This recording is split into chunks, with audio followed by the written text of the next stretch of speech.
आप देख रहे हैं श्री हरि कृपा आश्रम चैनल। संस्थापक स्वामी श्री हरि चैतन्य पुरी जी महाराज।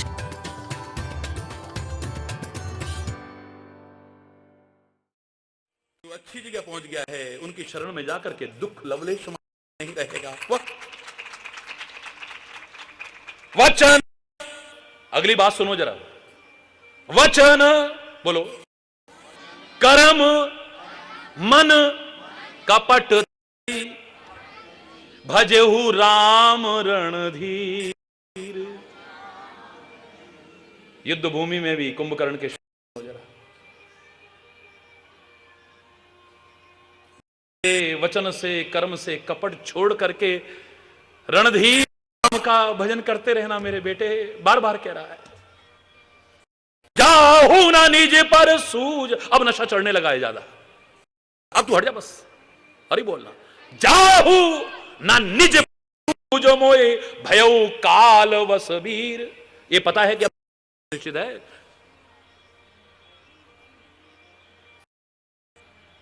अब मुझे अपने पराये की सूझ नहीं। हट जा तू यहां से, बहुत हो गया, हट यहां से, हट जा यहां से। जाहू ना निज पर, अपने और पराये की अब सूझ नहीं। मैं हट, हरी बोलना। मैं तो मजाक में भी नहीं करना चाहता ऐसा। हरी बोल। इस पवित्र देवभूमि की जितनी वंदना करूं गाऊं उतनी कम है। वेदों ने गाई है, ऋषि मुनियों ने गाई है, पुराणों ने, संतों महापुरुषों ने, मैं भी गा रहा हूं इस देवभूमि की। लेकिन फिर कहूंगा सब अच्छाइयां हैं यहां। ये शराब, सहार, बलि प्रथा, ये चंद कमियां, ढोंग, थोड़ा बहुत जो और देवता के नाम पर और उसके नाम पर, अगर इसको भी दूर कर दो, ये दुनिया का मुकुट बनने लायक है मेरी ये देवभूमि।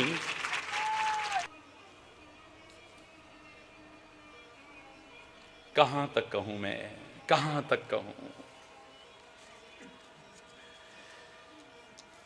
सारी अच्छाइयां हैं, बस खान पान अच्छा नहीं है।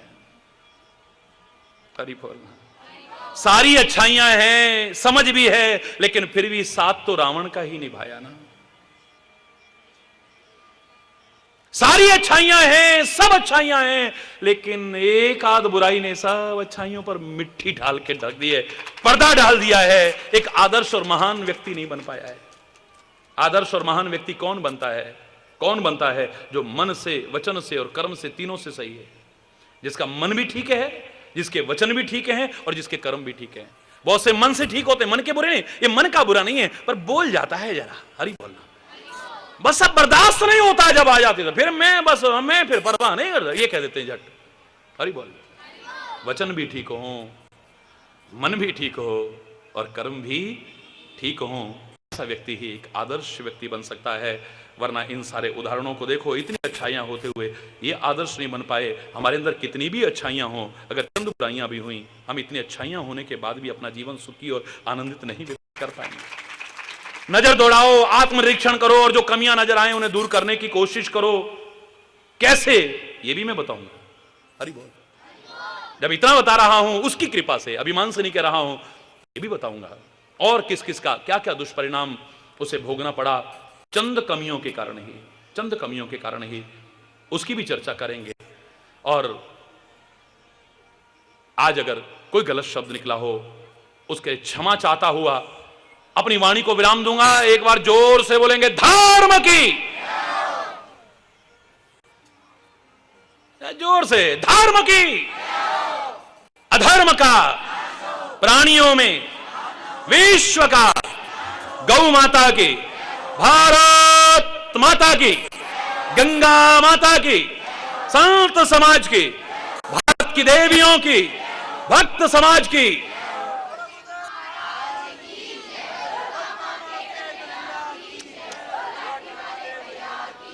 बोलो वृंदावन बिहारी लाल की जय जय। श्री राधे जय जय। श्री राधे जय जय। श्री राधे श्याम राम राम। जय जय मां, जय जय मां, जय जय मां, जय जय मां।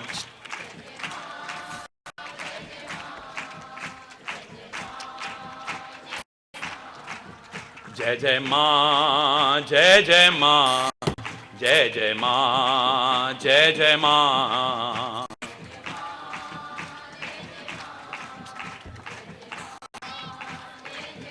जय जय मां, जय जय मां, जय जय मां, जय जय मां, जय जय मां, जय जय मां, जय जय मां, जय जय मां।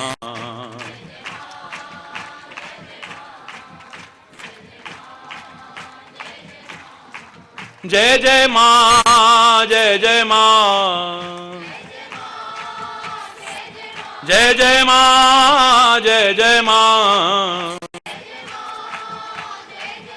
जय जय मां, जय जय मां, जय जय मां, जय जय मां, जय जय मां, जय जय मां।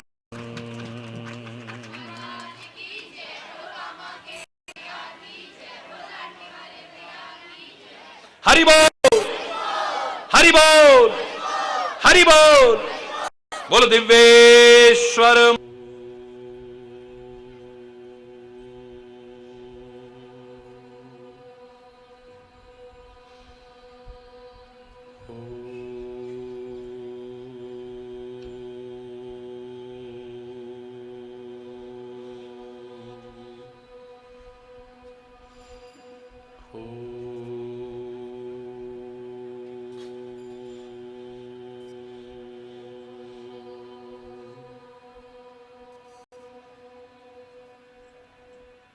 असतो मा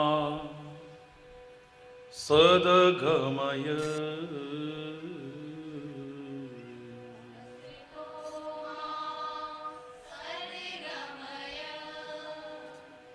तमसो मा ज्योतिर्गमय।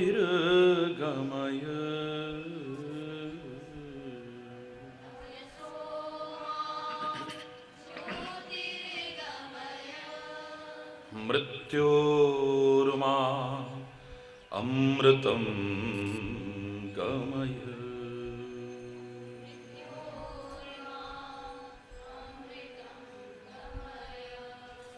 ओम शांति शांति शांति।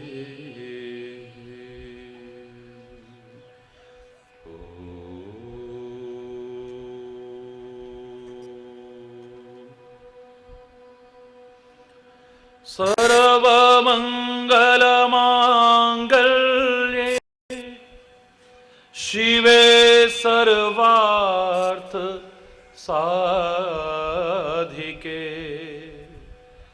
शरणे त्र्यंबके गौरी नारायणी नमोस्तुते। नारायणी नमोस्तुते।